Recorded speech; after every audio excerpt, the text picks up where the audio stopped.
Topic number 4, the last topic of the night.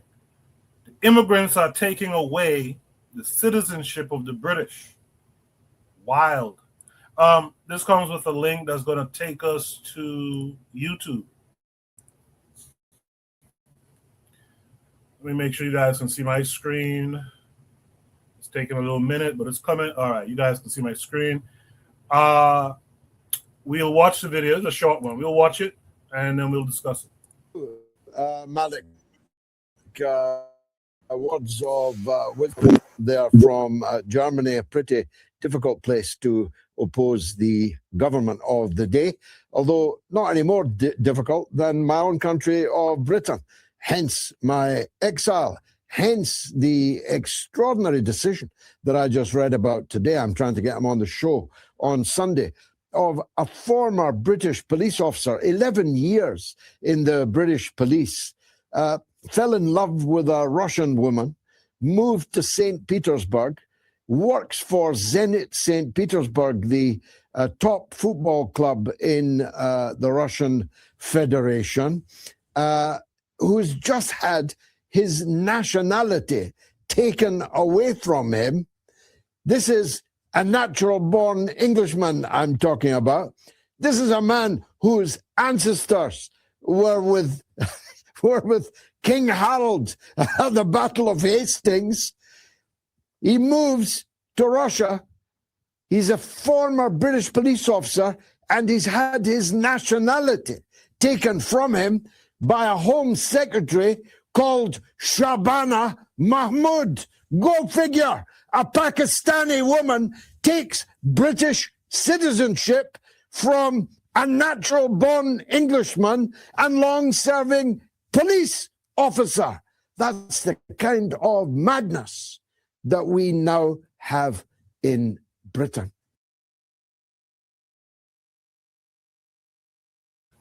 Interesting. That video is titled A Pakistani Woman Removes the Citizenship of a Natural-Born Englishman. Let me just go right down the line. Sister Cheryl, what say you? I'm laughing out loud. I think it's hilarious. But I mean, on a serious note, like from a British standpoint, I can see how that can be concerning. But I mean, does Britain have a military? Like, where is that though? Like, if you're that concerned, what that where's your military? So I mean, can I don't know, can they defend themselves? Like, that's a real question. Like, what if someone is coming into your country and there's an excess amount of people coming into the country that don't align with your race or your culture, and they're taking it over, you can't really blame them because you're letting them do it, right? So I mean, hey, you're not enforcing anything. It's quote unquote your country. This is supposed to be part of Europe. This is Britain. Like, what y'all doing, Britain? What you doing? And also, I sometimes I think immigrants believe more in Western countries than the people who live there. Than the like, this is like a perfect example. Like, anytime you hear about education, anytime you hear immigrants, or even just regular any black people, any immigrants, period. Not we're not even just talking about just black people, like immigrants, period. When you hear them talking about prestigious schools, when you hear them talking about the best place to make a living, they always talk about Western nations, right? That's and I think in that sense they believe more in those places than the people who live there. Because how are you not believing enough in your own place, the place that you come from? How are we not? How are and I understand how. I'm not asking how because I don't know, but I'm just saying, just to pose it to everybody in the chat. Like, we really have a sickness to where we think their stuff is better. than our own. And if we just stay and we were collectivists and we went back to our own nations and we built them up and we supported people who did it, if we were not able to do it in that present time, then we definitely would have the upper hand. But we believe in their stuff. We don't believe we can we can succeed without them. And so I think that's why you get stuff like this. And then, well, he was talking about specifically a Pakistani person, and maybe they're Muslim. I've heard about the Muslim takeover of Europe, of certain European countries. So maybe that part is a little different because when they come, they bring everything with them. That out of, there's the years the Christians and the Muslims, they've been going back and forth for years. So maybe it has something to do with that. But just immigrants in general, we like not we, I'm not an immigrant, but black people tend to think that their stuff is better than ours. And the same thing in America, where you think the Catholic schools, you think the private schools are better than what you can teach your own child. And we just all around, we just all think that their stuff is better. So we just run off to their country. But this particular problem that they're having, that's their fault. That's Britain's fault. Holy. That's they got issues over there. I don't know what they're going through, but that's their problem. If it's that much of a problem, you would put your military in place, and you're not doing that. So, there's no reason for them to complain. Appreciate that, Sister Cheryl in the chat. Sister Liza says, I think this is very sad. They allowed a group of downtrodden people into the system for betterment. Then they double cross you. That's why their homelands are not safe and untrustworthy. Sad. A lot of slaughter said imperialism is hidden, but it's the real spine of the perceived economic wealth. He then says they mask the imperialism with religious bullshit. I appreciate those comments. Keep them coming as we get through this last topic tonight. Burbakari, what say you? I remember I was listening to the great Dr. John Henry Clark one time, and he was talking about Gaddafi. And he felt about Gaddafi the way I felt. He let you know he ain't like Gaddafi. But what he said, what Gaddafi said that he agreed with was, he said Gaddafi was the first one who started, said that's who was starting the Muslim takeover of England. Say he said it out loud. When you go into these countries in Europe, because most of them were going to England, when you go into these countries in Europe, you get an education. You don't marry their women. You keep you a Muslim family. If you don't come back home. You have joined the other side. So they said we might not defeat them in a war with bullets, but we will take over their home with just sheer numbers, right? So it seemed like that's what's happening. It seemed like that's what's happening in in England, and they're complaining. And Cheryl say England have a military. Actually, Cheryl, they do have a military. I would say everywhere the U.S. fight, they fight, but they ain't fighting with the lunatic in office. But yeah, they have a military. It must They be a have small military. no, but they have a military though. They have a military. Barely. Like they were over in Afghanistan and Saudi with the U.S. Yeah, they have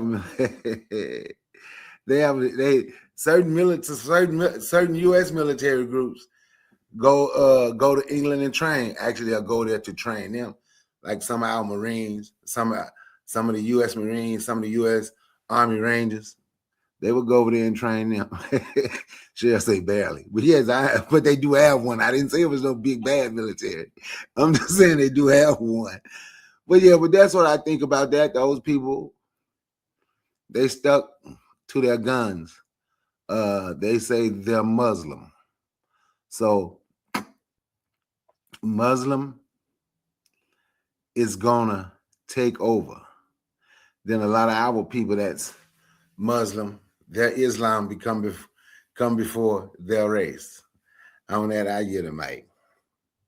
I remember that Dr. John Henry Clark statement as well. Yeah, he did say, he said, you're not gonna make an arrow between the legs of a white woman, man. With that said, and by the way, a lot of Slaughter also holds Dr. Clark as his favorite grandmaster. With that said, I can fire. What would you like to say to Shooter Breeze topic number 4? Yes, Coco. I don't have a lot to say, but they even banned. I think they banned Jamaica and some other countries for whoever had voted pro with against the or with the UN in the UN whatever. You feel me? So they said they are banning, and I don't know who the foreign minister is. I think the foreign minister. He was a whole Sri Lanka dude. He's from Sri Lanka, and he's saying that him or I don't know, the UK is banning Jamaicans from getting visas or whoever was associated with the UN resolution. You feel me? The one that just the other day. So yeah, they have. I don't think they have nobody left over there. I actually don't think they can even decline the process that's going on, right? They ain't nobody over there. They all dying out. You feel me? I think it's less than 400,000 white people in Europe, and half of them, or more than half of them, is over 45. They all dying out, goddamn it, and they're the ones who killing themselves because of greed. They don't want to share with their children, so they kill the children. That's it for me. Good night, my people, and respect to Miss Cheryl, respect to Guana, respect to my big brother Bukari, no, my little brother Bukari, you feel me? And respect to Coco. Appreciate that. I can fire.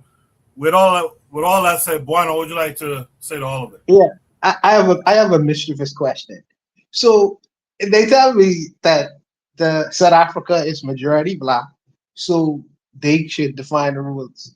So since England is majority white, and based off of the ruling of this immigrant person, they should throw her out of office on her backside and tell this white man, "Oh, we gonna give you British citizenship," despite what the judge say. I wonder if they could do that in England. Who knows? Who knows? But what's interesting though, what's interesting though is as Shirley was saying, immigrants have this idea of the dream that they are sold in terms of when they travel into other countries. They have this dream and they become the dream. When they go to Britain, they become more English than the English. When they go to America, they become Americanized and become, I ain't gonna say more American than Americans. But it's interesting the feature of immigrant populations when they move into an area. There is a lady right now in the UK. Her name is Kemi Badenoch. She is a person who is from no, she ain't from Nigeria. Her parents are from Nigeria. She was raised in the United Kingdom, and she is the leader of the Conservative Party in the UK. And she is more right wing than she would make Candace Owens blush. Her politics, her politics is more so extreme that she would make Candace Owens blush. Black woman.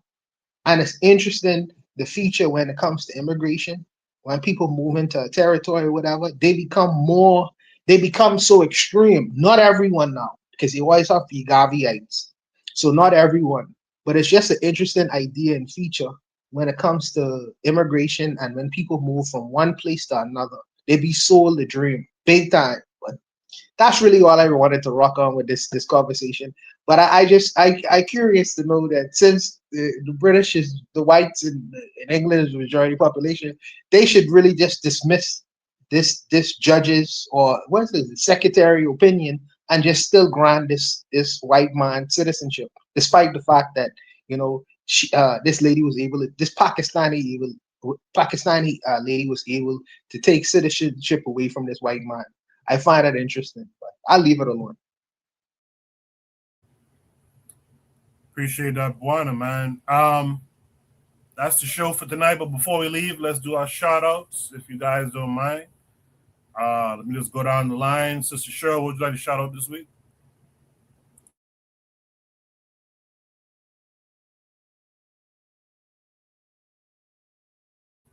Sister Cheryl probably stepped away. Bakari, what would you like to shout out this week? Shout out to the chat. Shout out to the panel. And Icon Fire, he say my big brother. So shout out to my big brother, Icon Fire. And of course, he my big brother. So shout out to my big brother, Icon Fire. Because he called me little brother. So, and of course, the host. This was a good live, man. I appreciate you hosting it. And I want to give a shout out to all the shout outs that I'm going to be shouting out in the future. Peace. Well done, sir. Buana, what would you like to shout out this week, brother?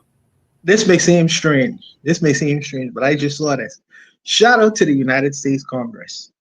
The United States Congress has permitted the Haitians who were on TPS, they extended their time to remain in the country, in the United States, and with the support of the Democrats and several Republicans.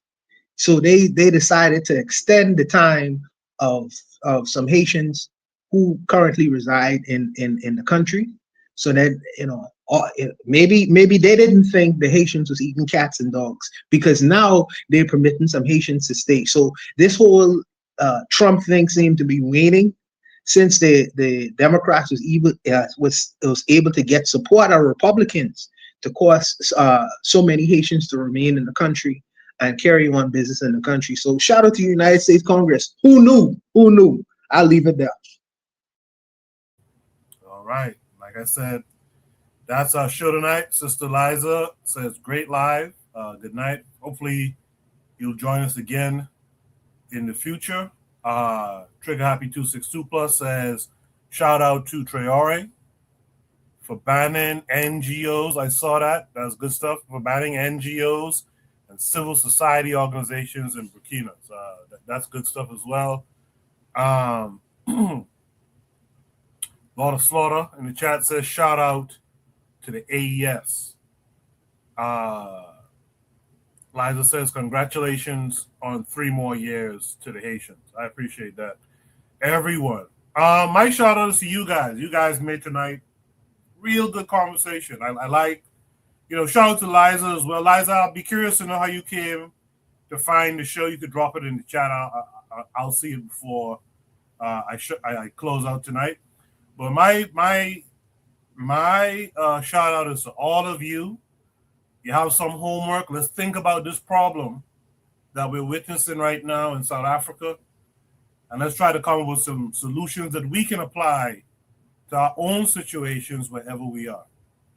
How do we gain control? Or how do we get to the mindset that we want control? That we want control. So shout out to that thinking. We will be back next Saturday, 8 p.m. Eastern Standard Time. I hope to see all of you again next week. Let's have a great show next week as well. Until then, man, you guys be good. Peace.